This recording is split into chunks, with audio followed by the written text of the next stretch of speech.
मैं एसएन सिंह एक बार फिर से आपका एसएन गुरु यूट्यूब चैनल के ऑनलाइन प्लेटफार्म पे हार्दिक स्वागत एवं अभिनंदन करता हूं।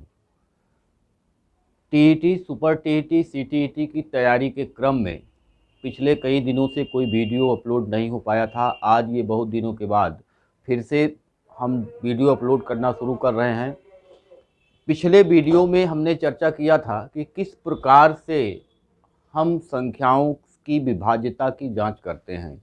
उस क्रम में हमने चर्चा किया था कि 2 से, 3 से, 4 से, 6 से, 9 से इस टाइप की जो संख्याएं थी उससे विभाज्यता की शर्तों को हमने देख लिया था।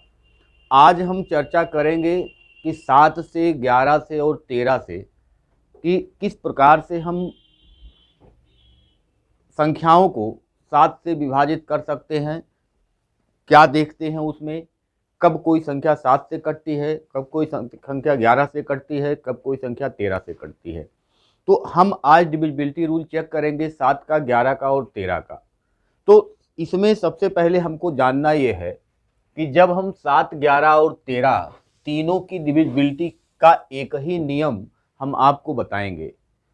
तीनों से चर्चा होगी, 7 से कोई संख्या कब कटेगी, 11 से कोई संख्या कब कटेगी, 13 से कोई संख्या कब कटेगी। तो आइए चर्चा करते हैं कि किस प्रकार से कोई संख्या 7, 11, 13 से डिविजिबल होती है। जैसे हमने एक संख्या लिया, एक कोई संख्या हमने लिया 6, 4, 3, 8 यानी 6438। इसको हमको चेक करना है कि यह संख्या 7 से कटेगी कि नहीं कटेगी, 11 से कटेगी कि नहीं कटेगी, 13 से कटेगी कि नहीं कटेगी। तो सबसे पहले 7, 11 और 13 की डिविजिबिलिटी रूल में हम क्या करते हैं कि 3, 3 का पेयर बनाते हैं। तो 3 का पेयर तो यहाँ बन गया, लेकिन यहाँ एक ही संख्या बची, तो इसके आगे 0 बढ़ा करके हम यहाँ पेयर इसका बना लेते हैं। तो 3, 3 की संख्याओं का हमने पेयर, 3, 3 डिजिट, 3, 3 अंकों का हमने पेयर बना लिया। अब हम इसका डिफरेंस ज्ञात करते हैं। तो डिफरेंस का मतलब जो बड़ा होता है उसमें से छोटे वाले को हम माइनस करते हैं। तो 438 में से 6 घटाएंगे तो 432 बचेगा। अगर यह 432 7 से पूरी तरह विभाजित होता है तो यह संख्या 7 से विभाजित हो जाएगी। अगर यह संख्या 11 से पूरी विभाजित होती है तो संख्या 11 से विभाजित हो जाएगी। अगर यह 13 से विभाजित होती है तो संख्या 13 से पूरा विभाजित हो जाएगी। तो 7 से हम चेक करते हैं तो 7 छक 42 और 7 एक 7, 5 12, 5 शेष बच रहा है, यानी 7 से यह संख्या डिविजिबल नहीं है। दूसरा हमने देखा कि 11 से, तो 11 तियाँ 33 और 10 102 हो जाएगा, और 11 9 99, यह संख्या 11 से भी डिविजिबल नहीं है। फिर उसके बाद अगर हम 13 से देखेंगे तो 13 तियाँ 39 और 4 43 42 हो जाएगा, 13 तियाँ 39 और 3 42, 13 3 शेष बच जाएगा, यानी यह संख्या 3 से भी डिविजिबल नहीं है। तो हमने किया क्या कि संख्याओं का हमने पेयर बना लिया। अब अगर हमको एक संख्या मिलती है 26 452, इसको हमको चेक करना है कि यह संख्या 7 से, 11 से, 13 से डिविजिबल होगी कि नहीं होगी। 7, 11 और 13 से यह डिविजिबल होगी कि नहीं होगी। तो इस क्रम में हम सबसे पहले क्या करेंगे, सबसे पहले हम चर्चा करेंगे कि इसका 3, 3 का हम पेयर बनाएंगे।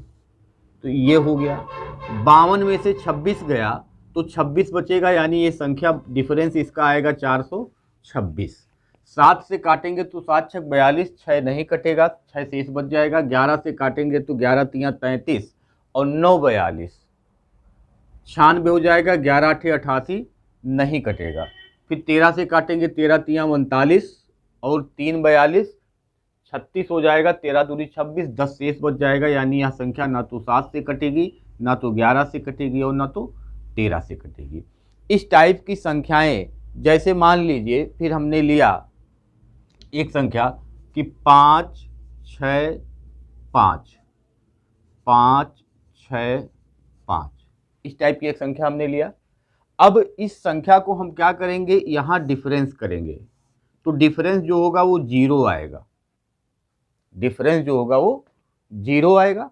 और जब 0 डिफरेंस आएगा तो 0 जो होता है उसमें सभी संख्याओं का, चाहे हम 7 से भाग देंगे, चाहे 11 से भाग देंगे, चाहे 13 से भाग देंगे, ये कट जाएगा। या आप ऐसे कह सकते हैं कि किन्हीं भी 3 डिजिट को लेकर के अगर हम उसी को 2 बार रिपीट करते हैं तो इससे जो संख्या बनती है वह 7, 11 और 13 से पूरा पूरा डिविजिबल होती है। हमने एक दूसरी संख्या लिया, मान लीजिए कि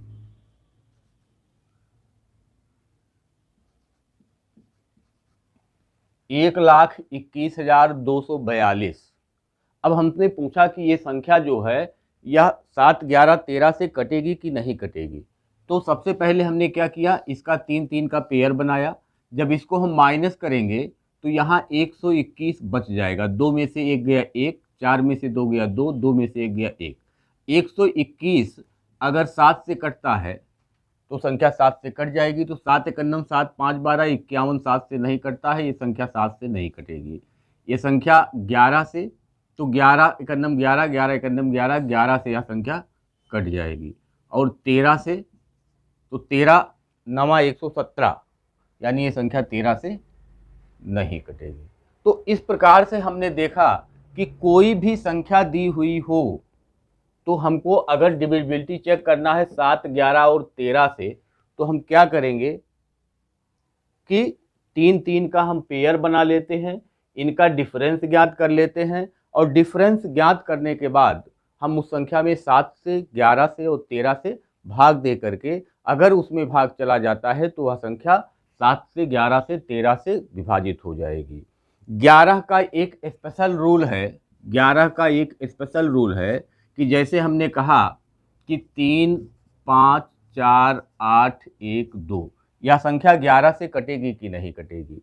तो सम और विषम स्थानों का योग करते हैं। सम स्थान का मतलब जैसे हमने 3 के बाद 4 लिया, 4 के बाद फिर 1 लिया, तो 4 3 7 1 8, यहाँ आ गया 8, और यहाँ 5 8 13, 13 2 15, इनके बीच का डिफरेंस हम निकालेंगे, 15 - 8 बराबर 7। यही डिफरेंस अगर 0 या 11 होता तो यह संख्या 11 से डिविजिबल हो जाती, लेकिन यहाँ डिफरेंस जो आ रहा है वो 7 का आ रहा है, इसीलिए यह संख्या 11 से विभाजित नहीं होगी। तो अगर मान लीजिए कि यहाँ 8 के जगह पे 1 होता, तब यह संख्या जो होती वह संख्या कटती कि नहीं कटती 11 से, अगर ये हमसे पूछा जाए तो फिर हम कहेंगे 3 4 7 और 7 1 8, ऊपर 8 आ रहा है, और नीचे 5 1 6 और 2 8, नीचे भी 8 आ रहा है। यानी ये विषम स्थानों का योग हमने ऊपर किया 8 और सम स्थानों का योग हमने नीचे किया 8, और 8 में से जब 8 हम माइनस करेंगे तो 0 आ जाएगा, यानी यह संख्या जो है वो 11 से विभाजित हो जाएगी। तो जो स्पेशल रूल है वो ये है कि हम सम और विषम स्थानों का योग कर लेते हैं और फिर उसका अंतर ज्ञात करते हैं, और अंतर अगर शून्य आता है या 11 का कोई गुणज आता है, 11 आवे, 22 आवे, 33 आवे, 44 आवे, तो वह संख्या जो है 11 से पूरी पूरी विभाजित हो जाती है। तो ये 11 का तो स्पेशल रूल है। फिर हमसे पूछा गया कि एक संख्या है 6 1 5 4 3 2, ये संख्या बताइए कि 11 से कटेगी कि नहीं। तो हम तुरंत कहेंगे कि ये 6 5 11 3 14 आ गया, और 1 4 5 2 7 आ गया। 14 में से 7 को घटाएंगे तो 7 आएगा, यानी यह संख्या 11 से डिविजिबल नहीं है। तो ये स्पेशल रूल है 11 का। और ये भी एक रूल है कि हम जैसे कोई संख्या हमको मिल गया 615 432, तो हम इसमें से क्या करते हैं, डिफरेंस निकालते हैं 3 3 का जोड़ा बना करके। अगर यह संख्या जो डिफरेंस आएगा वह 11 से कटता है तो यह संख्या 11 से कट जाएगी, यह भी एक रूल है।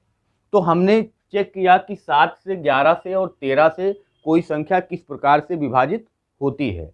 इसके अलावा अगर हम कहें कि जब कोई भी 3 डिजिट ले करके, जैसे हम कोई 3 डिजिट लिए कि 3 5 8 और 3 5 8, इस टाइप से हमने उसी 3 डिजिट को 2 बार दोहरा दिया, या हमने कहा कि 754 या हमने कहा 831 कोई भी 3 डिजिट ले करके अगर हम 2 बार उसका दोहराव करते हैं तो इस प्रकार से जो संख्या बनती है वह 7 से 11 से और 13 से पूरा पूरा विभाजित होती है। यानी ये भी संख्या कट जाएगी, ये भी संख्या कट जाएगी, ये भी संख्या कट जाएगी। तो एक नियम आप ये जान लीजिए कि अगर हम कोई भी 3 डिजिट ले करके अगर उसका 3 बार दोहराव करते हैं तो वह संख्या 7, 2 बार दोहराव करते हैं तो वह संख्या 7 से 11 से और 13 से पूरा पूरा विभाजित हो जाता है। इसके अलावा अगर किसी एक डिजिट को लेकर के और हम उसको 6 बार दोहराव करें, 6 बार हम उसका दोहराव करें, जैसे हमने एक डिजिट लिया कि 66666, ये 6 बार दोहराव हो गया, तो जो ये संख्या बनेगी वह संख्या 3 से, 7 से, 11 से, 13 से और 37 से ये पूर्णतया विभाजित होगी। इतनी संख्याओं से ये पूर्णतया विभाजित होगी। कोई भी डिजिट ले करके, जैसे हमने ले लिया कि 4 4 4 4 4 4, ये जो संख्या ये है ये हमेशा 3 से, 7 से, 11 से, 13 से और 37 से ये पूर्णतया विभाजित हमेशा होगी। तो 7, 11 और 13 से कोई संख्या किस प्रकार से कटती है और कब कटती है इसकी चर्चा हमने किया। 2 मेथड हमने बताया। एक मेथड हमने ये बताया कि आपको जो संख्या दी गई हो उसका 3-3 का आप पेयर बना लीजिए।